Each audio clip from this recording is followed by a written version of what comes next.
Bueno, mi nombre es Levi López Barbarán. Bueno, pertenezco a la lengua originaria Shipibo Conibo y orgulloso de ser Shipibo.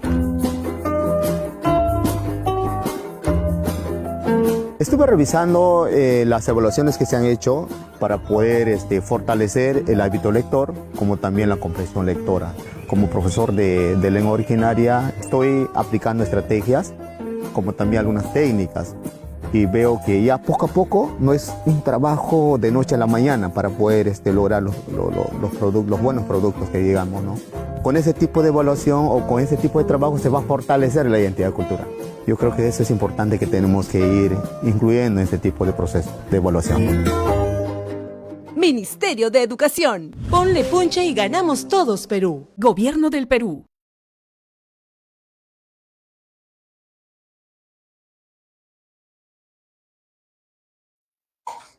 Muy buenas tardes y bienvenidos a nuestro webinar UMC Evaluar para Mejorar. Estamos conectados como cada jueves en esta multitransmisión desde las plataformas de Facebook de UMC, Minedu y ProEduca, en este espacio donde conversamos un poco sobre las evaluaciones de logros de aprendizaje que implementa el Ministerio de Educación a través de la Oficina de Medición de la Calidad de los Aprendizajes.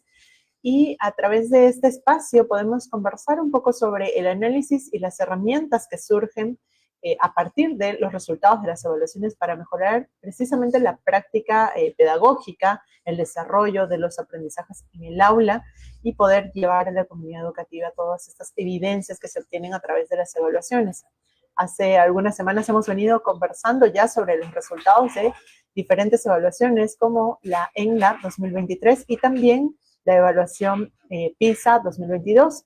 En la ENLA 2023 hemos analizado los hallazgos y los logros y desafíos que tuvieron los estudiantes en este diagnóstico que se implementó en el 2023, tanto en la parte de las competencias evaluadas como también en factores asociados para poder comprender un poco, digamos, estos aspectos y variables que son fundamentales también para desarrollar algunos aprendizajes. Hemos compartido sugerencias pedagógicas sobre los diferentes grados y hoy vamos a conversar específicamente de los primeros grados y en el área de lectura. Vamos a analizar algunas sugerencias pedagógicas para la enseñanza de lectura en estos primeros grados, teniendo en cuenta que en el 2023 se implementó también la evaluación para primaria, para segundo y cuarto grado de primaria.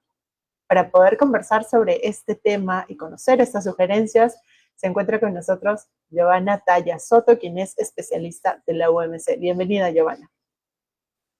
Gracias, Helen. Gracias por esa bienvenida y agradezco también a todas las personas que están conectadas por acompañarnos y por su interés en este tema que es tan importante, ¿no? Como es la lectura en los primeros grados de educación primaria.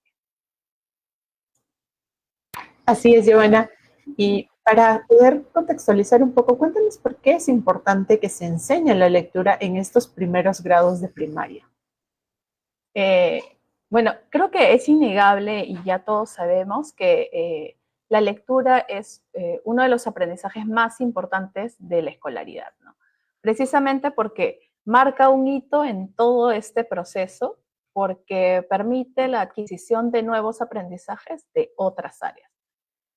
Un buen dominio de la lectura nos permite que el aprendizaje se dé de forma continua. Otro de sus beneficios también es que permite que el estudiante acceda o participe activamente en su sociedad, ¿no? Leer le va a permitir tener acceso a información útil para su bienestar, por ejemplo, para conocer sus derechos, incluso en la vida adulta ya para oportunidades económicas también, ¿no? Entonces, en realidad, la lectura sí es bastante importante. Por otro lado, aquellos estudiantes que no logran leer en los primeros grados de educación primaria, tienen algunas dificultades que pueden ir, por ejemplo, desde la baja autoestima, al sentirse en desventaja con otros estudiantes que tal vez ya saben leer, desmotivación, en algunos casos que puede generar también comportamientos inadecuados en el aula, ¿no? Desde distracciones hasta un rechazo completo por realizar las actividades durante la jornada escolar y algunos efectos mucho más graves que pueden ir desde rezagos hasta el abandono escolar. Es por esto que por lo menos para los maestros, enseñar a leer es una tarea ineludible, ¿no? Porque realmente llega a afectar la vida de los estudiantes.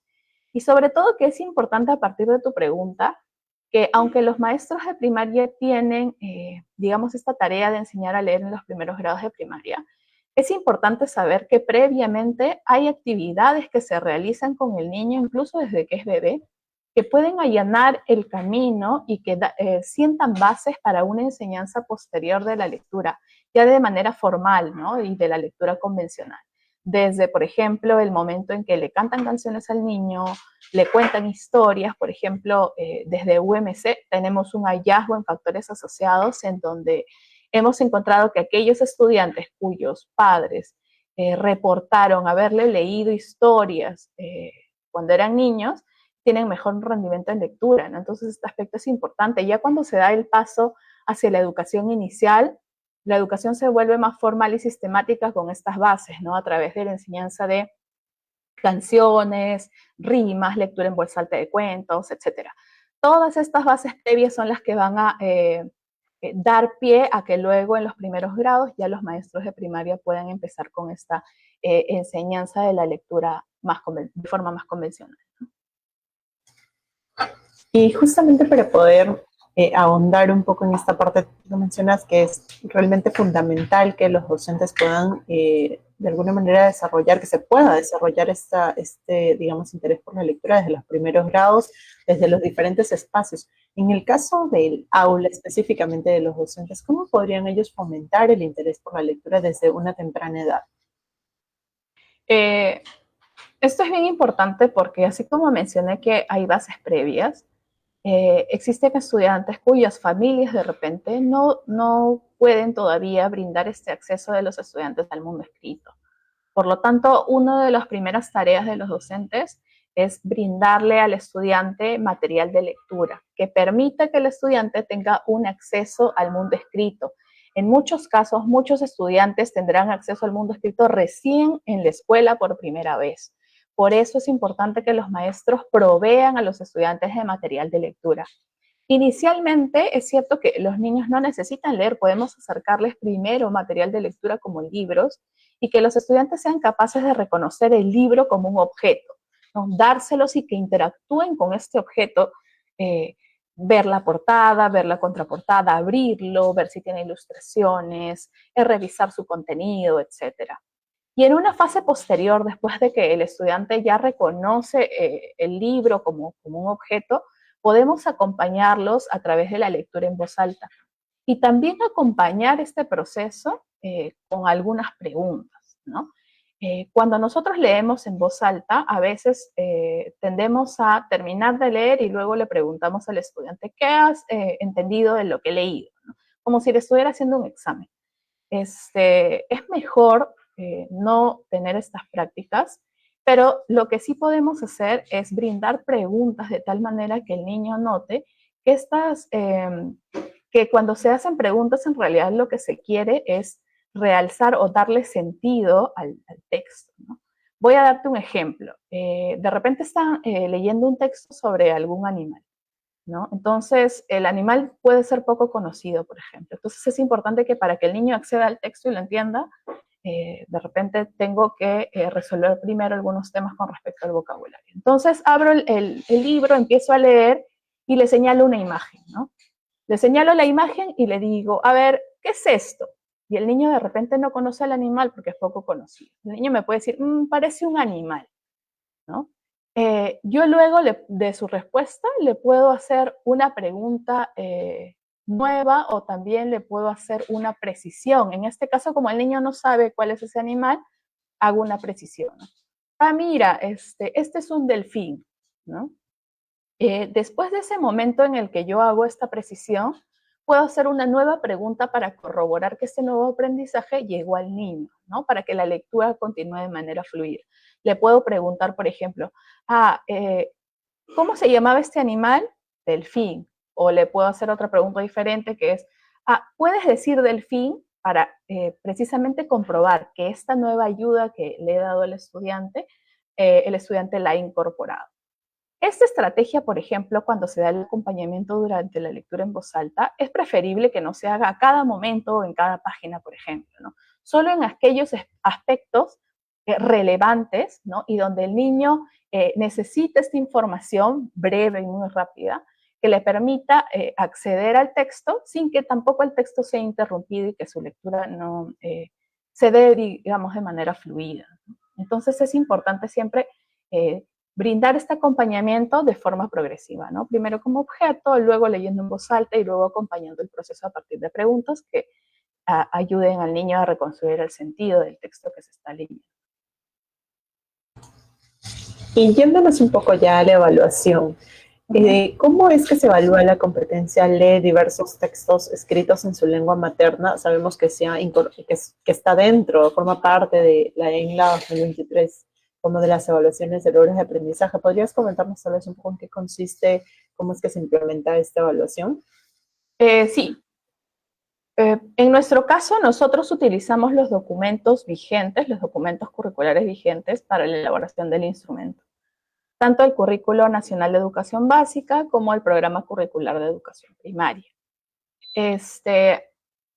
A partir de estos documentos, nosotros elaboramos nuestro instrumento y en este instrumento nosotros incluimos tareas de lectura relacionadas con las 3 capacidades del área.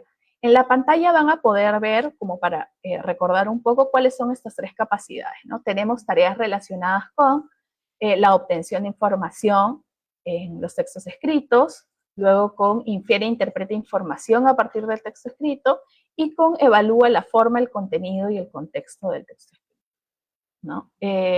Además de tener en cuenta tareas de lectura sobre estas capacidades, digamos que estas tareas de lectura también están adaptadas a cada uno de los ciclos en donde realizamos las evaluaciones. Y para esto nosotros nos apoyamos en los desempeños ubicados en el Programa Curricular de Educación Primaria.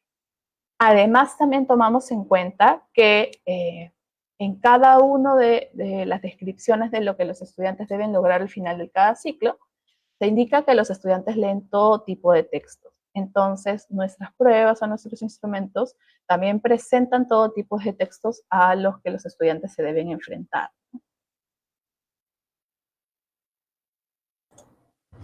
Y en el caso de la ENLA 2023, que como decíamos ha implementado esta evaluación de esta competencia en segundo grado de primaria, ¿qué han podido identificar respecto a este grado en esta competencia?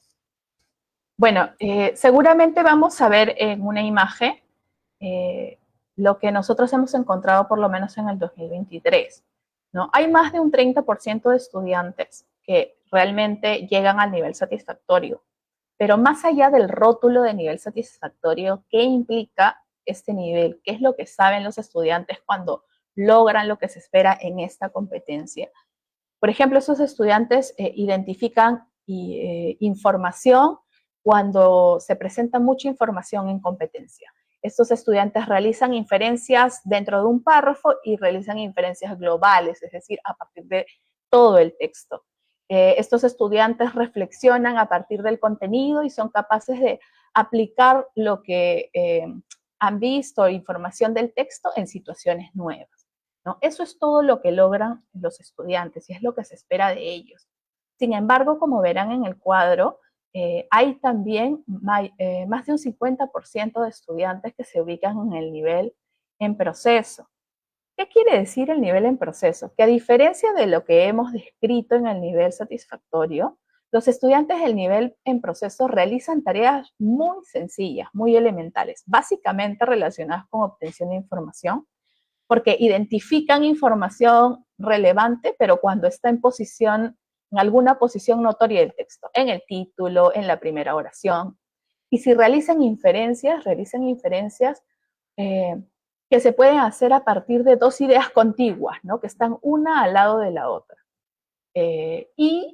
Realizan estas tareas en textos predominantemente o narrativos o descriptivos. Si se dan cuenta, hay logros que todavía estos estudiantes deben conseguir.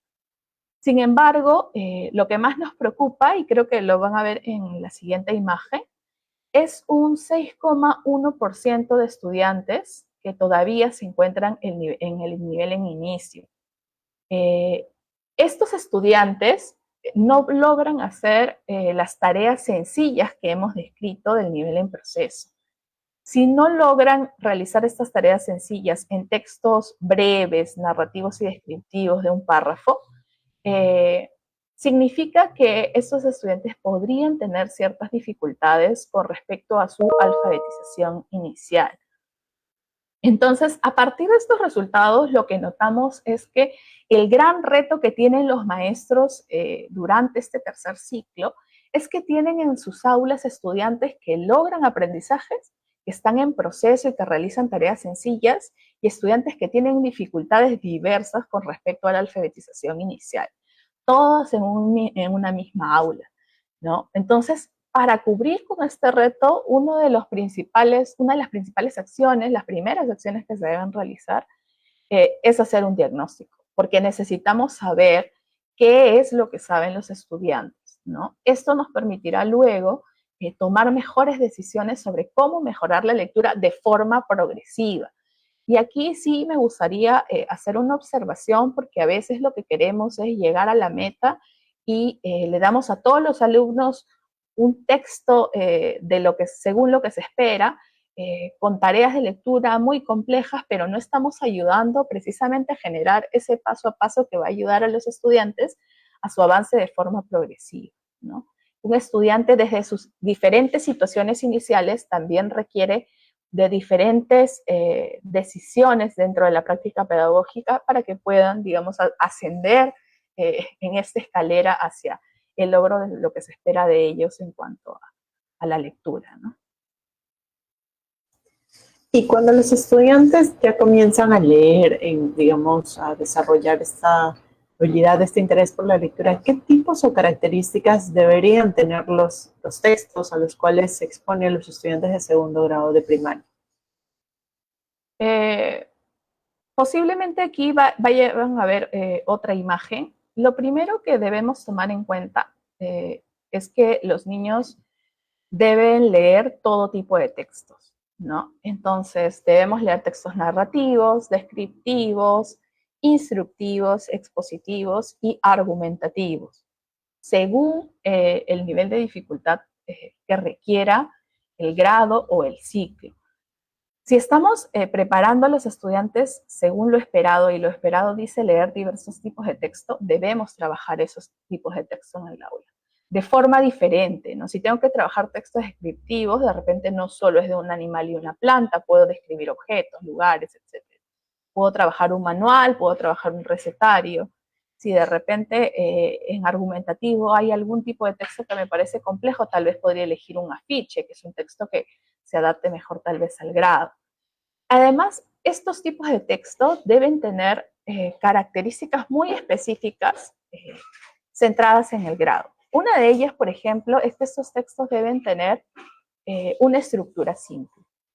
Entonces, si no sabemos, por ejemplo, lo que es estructura simple, la estructura simple implica que el texto tenga un orden convencional. Por ejemplo, si el texto es narrativo, el orden convencional sería que siga un orden cronológico, ¿no? Desde el evento más antiguo hasta el evento más reciente.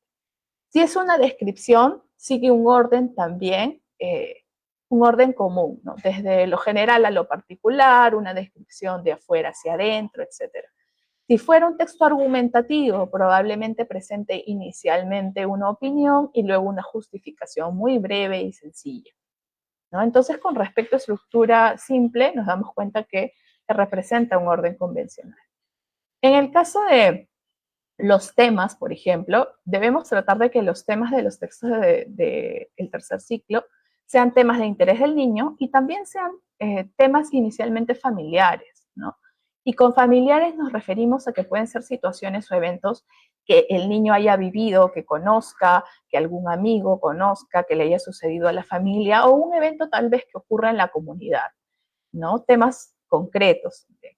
En el caso del vocabulario, por ejemplo, también debemos asegurarnos de que de forma predominante el texto tenga vocabulario familiar. La mayoría de las palabras deben ser conocidas. Si alguna no es conocida, es importante que el texto brinde información para que el chico pueda deducir su significado a partir de la lectura.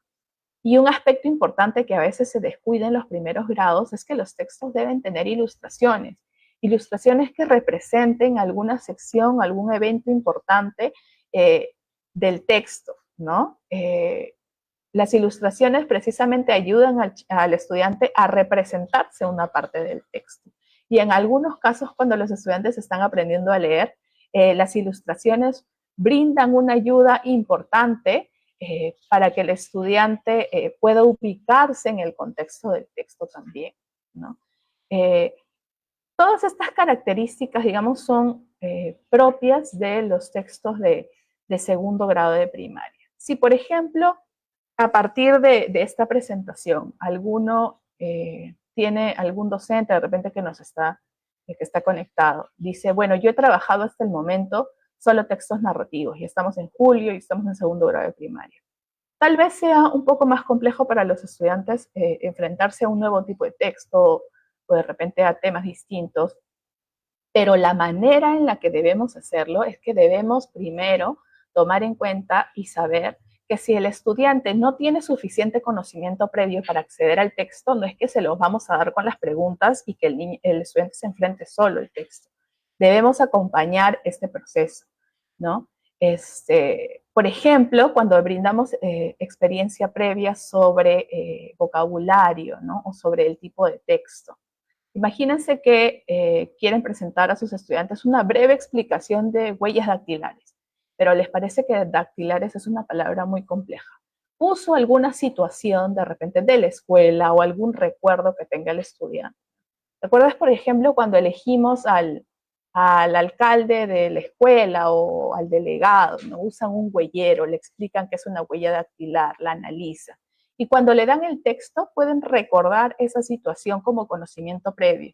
Si ustedes se dan cuenta que con este conocimiento previo que ustedes compartieron no es suficiente, ayuden a sus estudiantes para que entiendan cómo incorporar ese conocimiento previo e integrarlo con la información del texto, ¿no? ¿Recuerdas cuando hicimos esta actividad?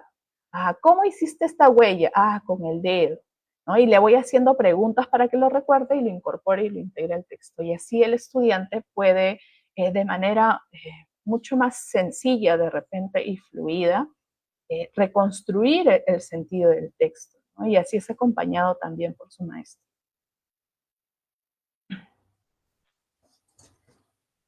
Y ya que hemos analizado esta diversidad textual y nos has mencionado algunos ejemplos que el docente podría ir incorporando, digamos, en esta rodalía, también viendo estos diferentes formatos y tipos de texto que existen, que son importantes, tal vez sería bueno que nos puedas precisar y enfatizar por qué es importante que los docentes brinden esta diversidad de textos en el aula a los estudiantes, ¿no? Considerando todos estos ejemplos que nos has mencionado. Esto es muy importante porque en realidad los estudiantes en su entorno ya se enfrentan a diferentes tipos de texto, ¿no? Porque no se los brindemos en la escuela no quiere decir que los estudiantes no los vean. Entonces es importante que en la escuela, donde están los lectores expertos, que son los maestros, permitan brindar información y den este acompañamiento para que los estudiantes, cuando tengan que leerlos en su entorno, estén preparados para ello. ¿Qué sucede? Que cuando no enfrentamos a estos estudiantes, imaginen que en la clase para nosotros lo importante es que el estudiante solo sepa leer y recoger información, sin distinguir, por ejemplo, el propósito comunicativo de un texto. Un estudiante podría leer, por ejemplo, un texto argumentativo y como ha aprendido que todos los textos me dan información real, tal vez él piensa que en el texto argumentativo toda la información que está ahí es objetiva. Y no distingue que el texto argumentativo puede tener opiniones, ¿no? Y que las justificaciones de repente se incorporan o se seleccionan estratégicamente con el propósito de convencer, ¿no? Entonces, para mí, todo lo que está en este texto argumentativo es real. Y no lo distingo de repente de otro texto que sí tiene información objetiva, de repente como un texto expositivo, ¿no? Entonces, lo que estamos haciendo al evadir el trabajo con los tipos de texto, en realidad le estamos quitando al estudiante la oportunidad de tener herramientas con las que pueda enfrentarse al texto y poder interpretar estos textos y cuáles son sus propósitos, ¿no? Y cómo también hasta cierto punto pueden afectarlos cuando sean adultos, ¿no? Es importante reconocer que es necesario trabajar los tipos de texto para que el estudiante precisamente tenga estas herramientas. Ya hemos visto, digamos, esta capacidad, hemos analizado un poco los resultados y creo que vamos a ir ahora a la parte que definitivamente le interesa mucho más a la comunidad educativa, pero los invitamos a que puedan reflexionar en torno a lo que Giovanna nos está comentando. Es importante que puedan hacer un análisis muy exhaustivo de estos hallazgos que se han identificado en la ENLA 2023, que analizan estos desafíos que menciona Giovanna en los primeros grados de primaria. En segundo grado de primaria ha sido un grado incorporado dentro de la ENLA 2023 y que presenta hallazgos en los reportes que ya se encuentran publicados en la web. Vamos ahora a las sugerencias pedagógicas. ¿Qué sugerencias podrían aplicar los docentes para ayudar a los estudiantes que tienen dificultades en la lectura en este grado específicamente?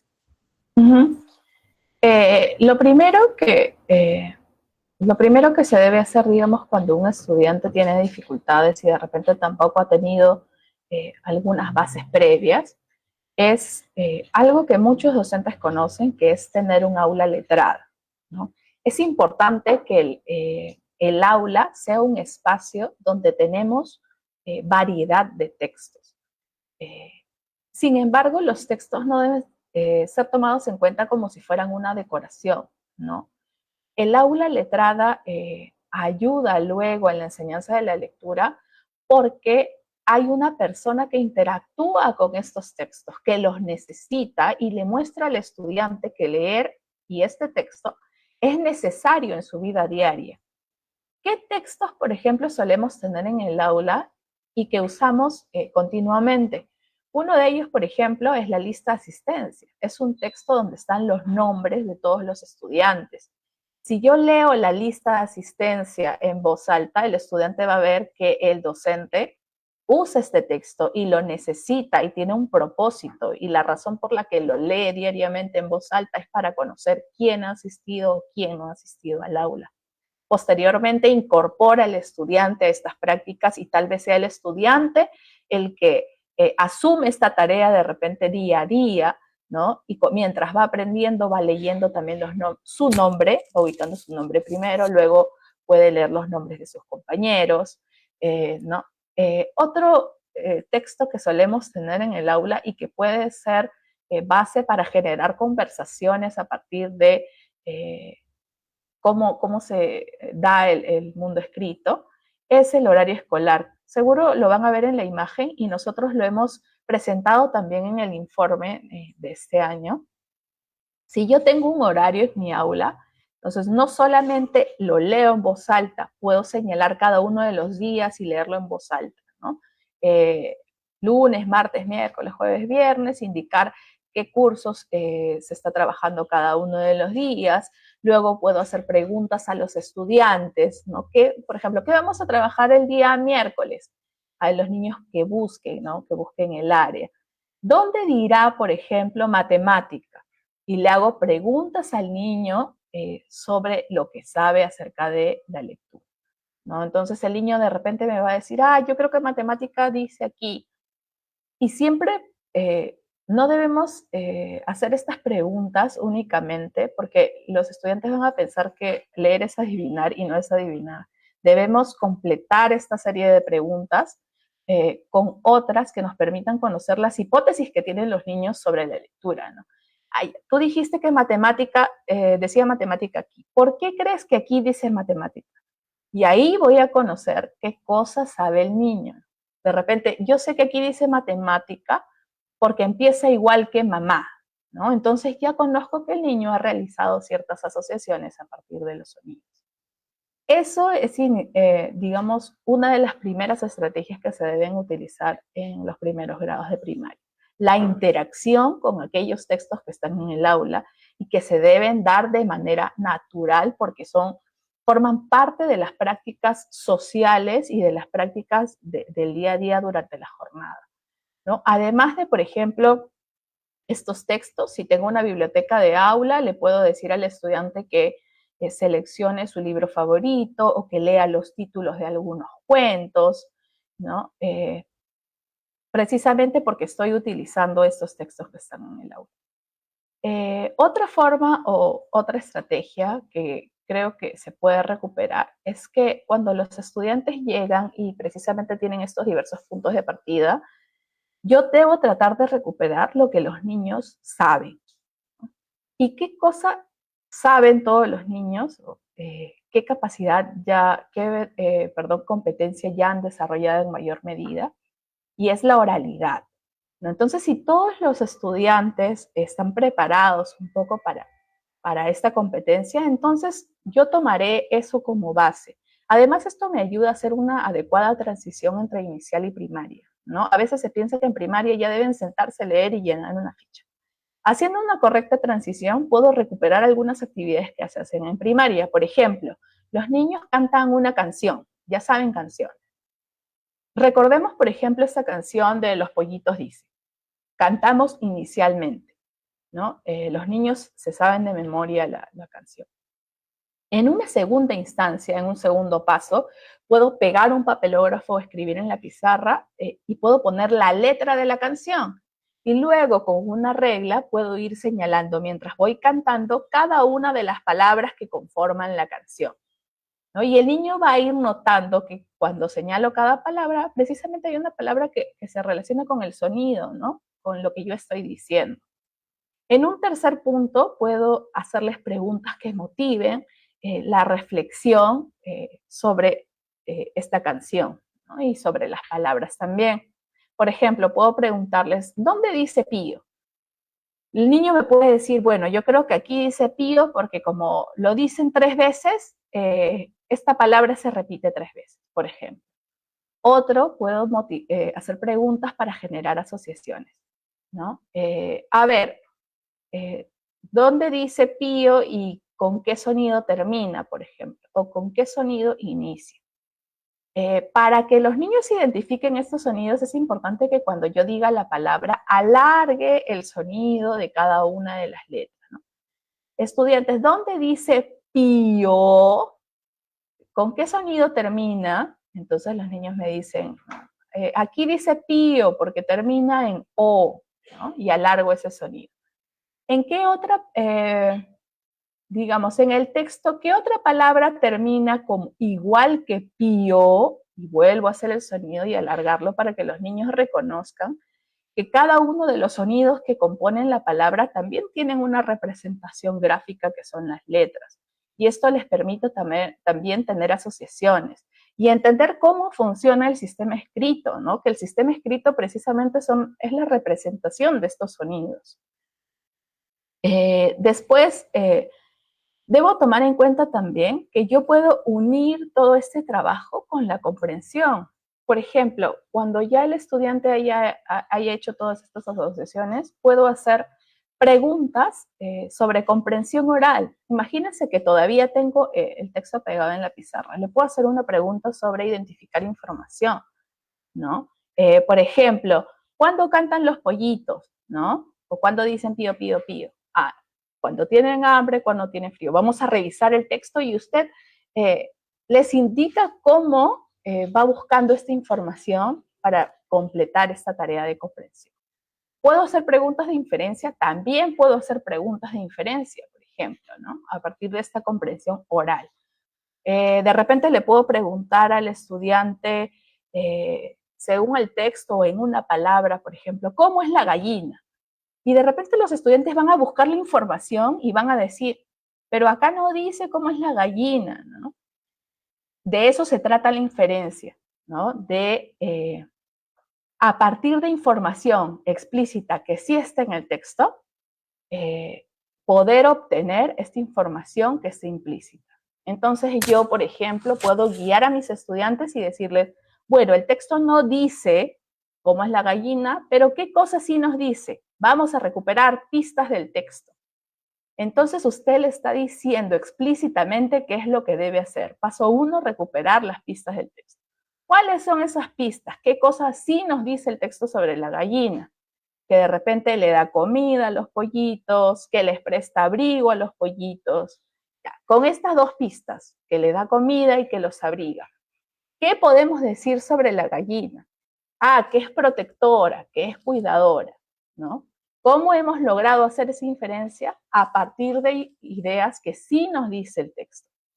Entonces, estas preguntas adicionales que yo puedo hacerle al estudiante lo ayudan a reconocer los procesos involucrados en cada una de las capacidades, y cuando ellos ya tengan un dominio mucho mayor al leer, pueden aplicar estos procesos porque los van a recordar en su propia comprensión, ¿no? Eso es importante tomarlo en cuenta. También es importante, como les he mencionado a partir de este ejemplo del pollito, que todos aquellos estudiantes tengan o no tengan dificultades con la alfabetización inicial, o que ya estén en camino a el logro de lo que se espera de ellos al finalizar el segundo grado, es que los maestros debemos dar enseñanza explícita. ¿Y qué quiere decir enseñanza explícita? Que les debemos indicar paso a paso qué es lo que un estudiante debe hacer cuando se enfrenta a diferentes tareas. Lo mismo que hemos hecho con la pregunta de inferencia sobre el pollito, en donde les dije qué íbamos a hacer primero y qué íbamos a hacer después, es lo mismo que ustedes pueden trabajar en sus aulas. Lo que no se debe hacer es dar un texto, llegar a una clase, dar un texto y dar preguntas, ¿no? Y solamente decir, a ver, ¿quién lo hizo? Sí, esto está bien, no, esto está mal. Porque no estamos haciendo el trabajo de acompañar a los niños y de enseñarles a leer, ¿no? Y enseñar a leer no solamente de codificar, enseñar a leer significa tener precisamente estas estrategias para comprender mejor y reconstruir el sentido del texto. ¿Qué puedo, por ejemplo, recuperar en la enseñanza explícita? Hay una estrategia que se llama modelado metacognitivo, y vamos a ver en las pantallas un ejemplo que también se ha incluido en el informe de segundo grado de primaria. El modelado metacognitivo implica que el docente, como lector experto, diga en voz alta cuáles son los procesos cognitivos que él realiza para desarrollar una tarea, ¿no? No solo le indica los pasos, que es lo que se da en la enseñanza explícita, sino que dice incluso lo que piensa, ¿no? ¿Qué cosa me pregunto cuando estoy leyendo? ¿En qué pienso? ¿Cómo llegué a la respuesta? ¿Qué pistas saqué? ¿Por qué elegí esas pistas? ¿No? Entonces, por ejemplo, para encontrar una idea importante en cada uno de estos párrafos, se da un ejemplo de modelado metacognitivo. Primero comparo las dos oraciones que hay en la opinión de Maura. Creo que los dulces son dañinos y los niños no deben comer ningún tipo de dulce. Luego me pregunto, ¿cuál será la información más importante y cuál será la información que sirve como apoyo? Y me doy cuenta que la primera idea en realidad está apoyando a la segunda. Por eso yo creo que la segunda es la principal y la subrayo. Entonces, no solamente he dado los pasos de la estrategia, sino que mentalmente, o sea, he dicho en voz alta lo que mentalmente me ayudó a resolver esa tarea, ¿no? Eso también es importante trabajarlo en el aula. ¿Quién mejor que el docente, que es un lector experto y que sabe cuáles son los pasos y los procesos que se deben seguir para realizar una tarea de lectura, que compartirlo en voz alta y compartirlo con los estudiantes para que ellos también, cuando lo necesiten, sepan qué secuencia seguir? Otro aspecto importante también, que van a ver probablemente en la siguiente imagen, es que cuando ya el estudiante se enfrenta a textos que tienen mucha mayor cantidad de información, utilicen, por ejemplo, organizadores gráficos. Sobre todo en los primeros grados, los organizadores gráficos van a ayudar a que el estudiante visualice precisamente las relaciones que hay entre las ideas de un texto. Pueden, por ejemplo, hacer una línea del tiempo para ordenar eventos importantes en un texto narrativo, eventos importantes de una noticia, por ejemplo. O como ven en la parte de abajo de la imagen, puedo hacer también algunos esquemas para representar la relación de causa-efecto que hay entre dos eventos dentro de un texto, ¿no? Entonces, ayudar a que el estudiante visualice y represente gráficamente la relación entre estas ideas va a ayudar a que también el estudiante pueda resolver este tipo de tareas. Adicionalmente a las estrategias que ustedes trabajen en el aula, es importante que promuevan el trabajo colaborativo entre los estudiantes, que después de realizar esta enseñanza explícita, después de hacer el modelado metacognitivo, brinden otras tareas adicionales donde los estudiantes puedan poner en práctica estas estrategias y ustedes también ver cuáles necesitan ellos. Cuando estén en grupo, probablemente usted vaya a ver que alguien no entendió, tiene que volver a leer el texto, ya sabe qué estrategia usa, de repente otro sugiere, no, mejor subráyalo para recordarlo, o vamos a marcarlo, o vamos a hacer preguntas sobre esta parte que no entendimos. Entonces, cuando los estudiantes trabajan colaborativamente, no solo comparten sus propias estrategias, lo que enriquece mucho este trabajo en equipo, sino también que usted puede ver qué estrategias conocen ya y les sirven, ¿no? Y les son útiles. Básicamente, estas estrategias son necesarias en realidad para el trabajo con la lectura. Y lo que sí me gustaría acotar antes de terminar un poco esta sección es que no hay estrategias que sean recetas mágicas para solucionar dificultades de lectura, ¿no? Es importante primero que cuando yo reconozca una dificultad, recién piense en qué estrategia puede ser la más útil para solucionar esa dificultad. No al revés, que todos tienen dificultades, no sé cuáles son las necesidades específicas, pero yo aplico una estrategia que de repente es una estrategia sobre relaciones como relaciones causales, pero en realidad los niños tienen dificultades con la reflexión. Entonces no tiene mucho sentido esa decisión si no conozco cuáles son las necesidades. Por eso, en una pregunta anterior que me hiciste, era importante este tema del diagnóstico, ¿no? Así es importante y fundamental, como lo mencionabas, que puedan analizar los hallazgos que encuentran en las evaluaciones nacionales, pero también sería importante tal vez que nos puedas mencionar por qué los docentes deben también incorporar esta evaluación continua en el progreso de la lectura de los estudiantes, porque nos mencionaste justamente que no hay una receta única para poder mejorar el desarrollo de esta capacidad.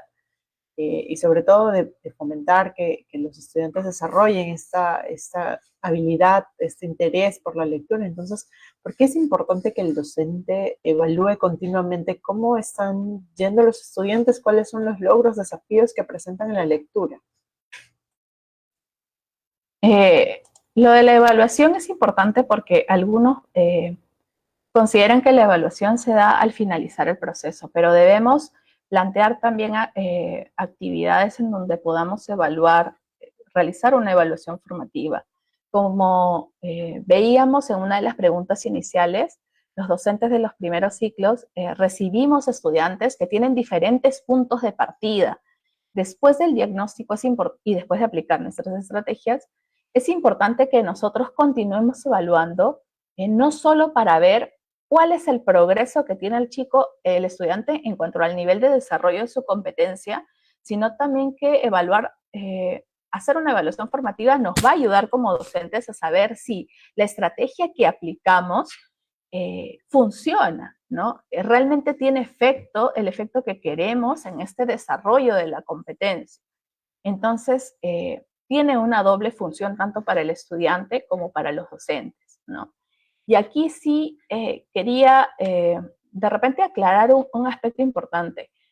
Debemos olvidar esta vieja práctica en donde hacemos evaluaciones para comparar a los estudiantes. Es decir, llevamos un texto, imagínense, 5 preguntas. Y aquellos que responden bien las 5 preguntas, yo considero que están bien. Y aquellos que responden ninguna o una pregunta, están mal. ¿Por qué? Porque estoy comparando el desempeño entre estudiantes. Lo que es importante tomar en cuenta en la evaluación formativa son las 3 preguntas que siempre me debo hacer cuando evalúe. No solo lectura, sino también otras áreas, pero en este caso estamos hablando de lectura. La primera es, ¿qué es lo que yo espero que logren mis estudiantes? Y a partir de ahí planifico este objetivo que quiero. Como he mencionado en una pregunta anterior, Lo que espero de mis estudiantes en segundo grado de primaria es que lean todo tipo de textos, que en esos tipos de textos identifiquen información distinguiéndola de otra semejante, que realicen inferencias locales y globales y que reflexionen sobre el contenido del texto, de repente aplicando el contenido a otras situaciones y evaluando algunos recursos del texto. Si yo ya sé que esa es la meta, ¿cuál es mi pregunta número 2? La pregunta número 2 es, cuando yo presente una actividad en donde haga la evaluación, ¿cómo está mi estudiante en función a el aprendizaje que quiero que logre, ¿no? En base a otro estudiante. Con respecto a estas metas, ¿cómo está mi estudiante? Mi estudiante solo está logrando identificar información en lugares notorios. Mi estudiante solo realiza tareas en textos narrativos. Mi estudiante no realiza tareas de reflexión todavía. Ahí, en ese segundo punto, es donde estoy viendo la comparación entre lo que puede hacer mi estudiante y lo que espero que logre. Y la tercera pregunta es, ¿qué hago para ayudar a este estudiante que esté en este nivel inicial a lograr lo que se espera de él, ¿no? O de ella? Y eso me va a permitir tomar decisiones. Si yo encuentro que mi estudiante solo identifica información en lugares notorios, entonces debo presentarle textos donde haya información en competencia y ayudarle a identificar información, a discriminar información cuando está en competencia. Y de repente solo le di narrativos, ahora tengo que darle otro tipo de texto. Imagínense que van a un centro de salud y ven una campaña de vacunación y dicen, bueno, va a haber vacunación se van a dar estas 3 vacunas para tratar estas 3 enfermedades en estos 3 días. Tienen mucha información en competencia, tienen fechas, tienen enfermedades, tienen nombres de vacunas.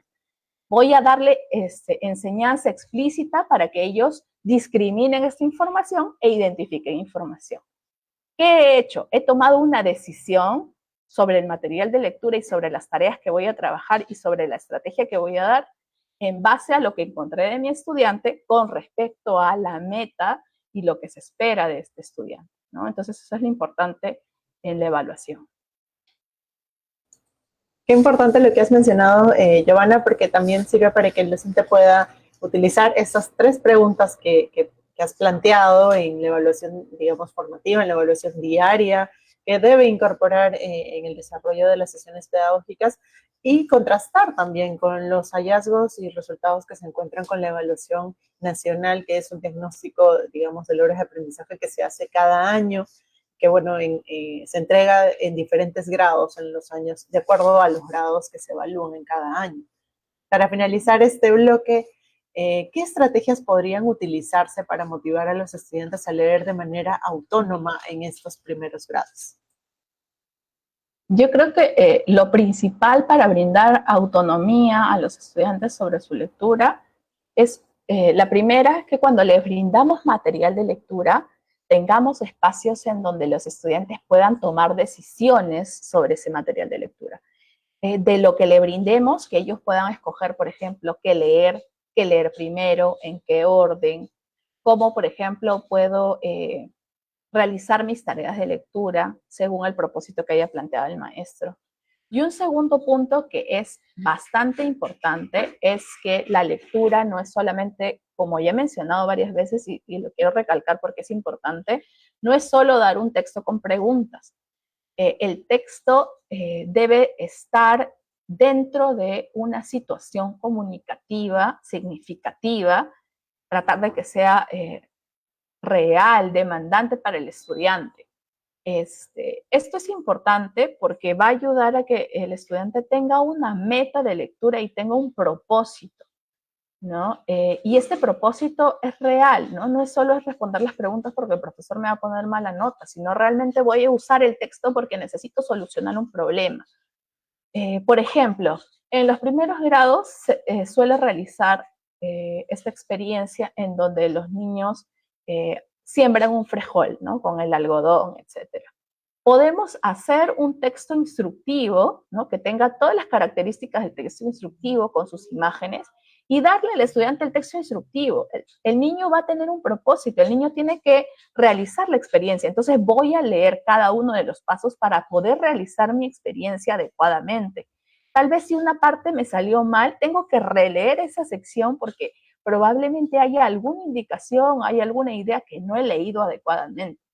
Entonces, cuando el estudiante tiene un propósito claro, definido, la lectura tiene en esa situación un sentido claro que ayuda también a la comprensión, ¿no? Y ayuda al estudiante a reconocer que el texto es una herramienta importante y que leer es completamente necesario para que yo pueda resolver problemas. Muchas gracias, Giovanna, por darnos todas estas sugerencias, recomendaciones, que definitivamente van a ser de gran utilidad a la comunidad educativa que está conectada con nosotros en este webinar. Antes de irnos a un segundo bloque donde vamos a responder las preguntas que nos están dejando en los comentarios, vamos a tratar de responder algunas de ellas en la transmisión y otras las vamos a responder en los comentarios. Los invitamos a que puedan escribirlas en la transmisión en la que están conectados. Vamos a ver un breve video y volvemos con las preguntas del público. Las tareas del hogar pueden aprovecharse para fomentar la lectura en los niños y niñas. ¿Qué están cocinando? Arroz a la jardinera con sangrecita. No conozco esa receta. Yo sabía que la sangrecita solo se freía. Mira, aquí hay muchos platos con sangrecita. ¡Qué bueno! ¡Muéstramelo! Aquí dice, la sangrecita es un alimento nutritivo por su alto contenido de hierro, ideal para niños menores de 5 años y mujeres gestantes. Seguir una receta en familia, compartir una historieta o conversar sobre lo aprendido en el colegio son buenas oportunidades para que los niños mejoren su comprensión lectora. Ministerio de Educación. Ponle punche y ganamos todos, Perú. Gobierno del Perú. Muy bien, estamos de regreso en nuestro webinar UMC Evaluar para Mejorar. Hoy hemos conversado sobre sugerencias pedagógicas para fortalecer, promover el desarrollo de la lectura en los primeros grados. Hemos analizado los resultados de segundo grado de primaria y Giovanna ha compartido una variedad de estrategias y sugerencias pedagógicas que ustedes pueden encontrar en el informe pedagógico de segundo grado de primaria, que ya se encuentra publicado. Y en este bloque vamos a responder algunas preguntas que nos están dejando en comentarios. Les invitamos a que si tienen preguntas puedan seguir dejándoles. Les vamos a responder en comentarios algunas de ellas. Y tengo una primera pregunta, Giovanna, que nos mencionan si existen creencias erradas que de alguna manera podrían dificultar el desarrollo de habilidades lectoras en estos primeros grados. Sí, en realidad, con respecto a la lectura hay muchas creencias erradas, ¿no? Una primera es, por ejemplo, que muchos padres y profesores creen que no pueden brindar textos a sus hijos o a sus estudiantes hasta que aprenden a leer, ¿no? Y la verdad, eso es falso. En realidad, mientras más interacciones puedan tener con material de lectura, incluso solo como objeto, porque ya lo hemos mencionado antes, eso es importantísimo para que el estudiante, por ejemplo, reconozca de manera visual el texto, reconozca las letras, reconozca el orden de la escritura de izquierda a derecha, etcétera, aunque todavía no logre leer. Como mencionábamos antes, hay bases que debe tener el estudiante que facilitan luego la enseñanza formal de la lectura convencional, ¿no? Y por eso es importante que brindemos estos textos y que más bien es tarea del adulto leer estos textos en voz alta, porque el niño inicia leyendo a través del adulto, a través del maestro, primero para que él luego aprenda a leer. ¿Cómo queremos que un estudiante lea, por ejemplo, fluidamente, si nosotros no le hemos leído en voz alta, con entonación, con pausas, con un buen volumen, ¿no? Entonces el niño no tiene qué modelo seguir. Entonces es importante que brindemos el material y acompañemos al estudiante en este proceso, ¿no? Otra creencia, por ejemplo, que hemos encontrado en muchas escuelas es que hay muchos docentes que consideran que no pueden realizar tareas de reflexión, ¿no? De la capacidad de reflexión con sus estudiantes, porque todavía no han desarrollado bien la capacidad obtiene y la de infiere e interpreta, ¿no? Eso también es falso. Sabemos nosotros que la construcción del sentido de un texto y la comprensión depende de la combinación de estas tres capacidades y debemos realizar tareas de lectura para acompañar al niño. Evidentemente ningún niño llega a la escuela porque sabe, el niño llega a la escuela porque necesita aprender. Entonces, si le damos la pregunta y esperamos a que resuelva, probablemente no lo resuelva. Precisamente esa es nuestra labor, ¿no? Cuando le demos esta tarea de reflexión, acompañemos al estudiante con enseñanza explícita para que sepan de qué manera o cuál es el proceso que debe seguir para abordar esta tarea de lectura, ¿no? Por ejemplo, una tarea de aplicar lo que he leído en un texto, en una situación, no es tan difícil, ¿no? Si yo trabajo un texto sobre ayudar a un estudiante cuando esté herido, por ejemplo, el niño le puedo presentar una situación y tal vez me puede sacar información sobre eso, ¿no? Pero también es importante que el maestro conozca las diferentes tareas de reflexión que puede abordar con los estudiantes de primaria, ¿no? Y una adicional también es que es pensar que el desarrollo de la comprensión se logra solo haciéndole más preguntas al estudiante, ¿no? Cuando regresamos de la pandemia hubo muchos programas de refuerzo sobre la lectura. ¿Y qué se hacía en los programas de refuerzo? Copiar más fichas, ¿no? Y copiar más preguntas. El estudiante no va a aprender a comprender o avanzar progresivamente en su lectura si yo solo le doy más preguntas. Como hemos visto en las anteriores preguntas y respuestas, debemos acompañar siempre el proceso, ¿no?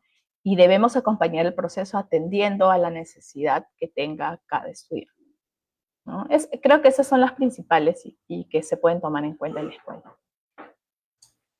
Gracias, Giovanna. Entonces, ¿tienen algunos ejemplos de estas creencias que pueden estar dificultando tal vez o limitando el desarrollo de las habilidades lectoras de los estudiantes? Y es importante prestar atención para poder corregirlas también desde el espacio pedagógico en el aula, pero también desde la familia. Y ahí viene nuestra siguiente pregunta. ¿Qué pueden hacer las familias para fortalecer el aprendizaje y desarrollo de las habilidades lectoras de los niños en estos primeros grados, teniendo en cuenta que digamos, es el momento en el cual los niños están introduciéndose en estas habilidades? Como mencioné, tenemos varios estudios de factores asociados en donde se ve que no solo el interés de los padres de familia por lo que están haciendo sus hijos en la escuela es importante y tiene relación con el rendimiento, sino también en el caso específico de la lectura, como creo que ya había hecho una mención antes, es uno, leerle a sus hijos cuando ellos todavía de repente no aprenden a leer. Generar conversaciones con ellos a partir de los textos que encuentran en su entorno, ¿no? Voy por ahí caminando por la calle, leo un cartel en voz alta o le pregunto a mi hijo, ¿no? ¿Qué dice allí? ¿O por qué crees que dice eso en el cartel? ¿No? ¿Cómo sabes? De repente hay una imagen que confirma la hipótesis del niño, ¿no? Del contenido de ese texto. Las conversaciones también son muy importantes porque le dan al niño la idea de cómo debe estar, por ejemplo, estructurado un discurso oral. Cuando respondo las preguntas que tiene el niño también son importantes. Y en la interacción que tienen padres e hijos, también es importante que el adulto sea quien provea información nueva cuando da respuestas, ¿no? De repente da una palabra nueva que puede introducir en el vocabulario del niño. A veces hablamos y el niño sigue jugando, pensamos que nos entiende, pero a veces habría que preguntar también para hacer corroboraciones, ¿no? ¿Y sabes qué significa esta palabra cuando tú me has contado qué es lo que te sucede en el colegio? Algunas le dirán de repente no, ¿no? El niño solo escuchó y continuó. Y son momentos útiles para dar explicaciones, para ampliar información.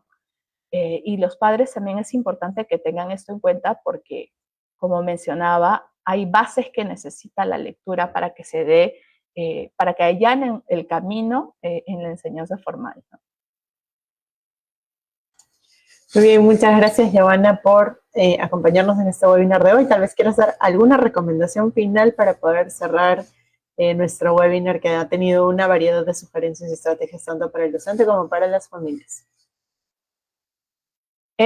Sí, de repente una recomendación es que busquen información, ¿no? O sea, tenemos, creo, acceso a Internet. Nuestra oficina, también en nuestra página web, tenemos información de diversas estrategias precisamente para poder tratar de ayudar a los estudiantes que tienen ciertas necesidades específicas. Ustedes van a encontrar en nuestros informes estrategias para aquellos estudiantes que tienen dificultades para identificar la relación entre las ideas, con respecto a tareas de reflexión, con respecto a tareas de obtención de información. Si, por ejemplo, tienen ustedes también dificultades para conocer, bueno, ¿y qué tareas puedo proveer a mis estudiantes que son sobre reflexión? De repente no tengo solo en mi banco de preguntas 2 tipos de preguntas sobre reflexión. Consulto información, nuestros informes también brindan ejemplos de tipos de tareas según cada capacidad de los que ustedes pueden ayudarse para conocer esta meta y eso les puede ayudar también a saber cómo su estudiante está en relación a esa meta, ¿no? Es importante que busquemos esta información que nos va a ayudar en la práctica pedagógica y atender las necesidades específicas de los estudiantes. Muy bien, muchas gracias, Giovanna, por acompañarnos hoy, y gracias a todos los que están conectados en nuestro webinar de hoy. Hemos visto una variedad de sugerencias pedagógicas y sabemos que van a ser de gran utilidad para ustedes. Los invitamos a que, si no han podido ver el webinar desde el inicio, puedan volverlo a ver. Se va a quedar grabado en la plataforma de Facebook de UMC, Minedu y Perú Educa, para que puedan conocer estas sugerencias pedagógicas que ha compartido Giovanna, y una vez más invitarlos a revisar el informe pedagógico que ya está publicado en la página web de la UMC, umc.minedu.gov.pe. Van a encontrar los resultados de ENLA y los informes pedagógicos con estas sugerencias que ha mencionado Giovanna y con la variedad de ejemplos y diversos textos que cuenta el informe pedagógico en los diversos grados evaluados. Gracias una vez más y nos encontramos el próximo jueves a esta misma hora para seguir conociendo sobre las evaluaciones nacionales e internacionales. Hasta la próxima. ¿Quieres conocer más sobre la ENLA 2023? En este video te mostraremos 6 datos sobre esta evaluación. 1.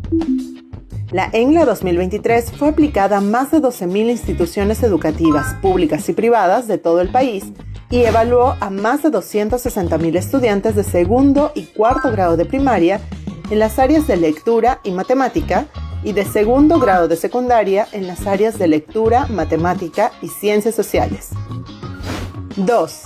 En esta evaluación también se midieron los aprendizajes en lectura en castellano como segunda lengua de estudiantes de cuarto grado de primaria de instituciones educativas EIB de fortalecimiento cultural y lingüístico. 3. Directores, docentes y familias de los grados evaluados también participaron respondiendo cuestionarios sobre factores asociados a los aprendizajes. 4. Los estudiantes de segundo grado de secundaria respondieron cuestionarios sobre habilidades socioemocionales. 5. La evaluación también recoge los aprendizajes de los estudiantes con discapacidad. Para ello, se usaron apoyos y adaptaciones en las pruebas. 6.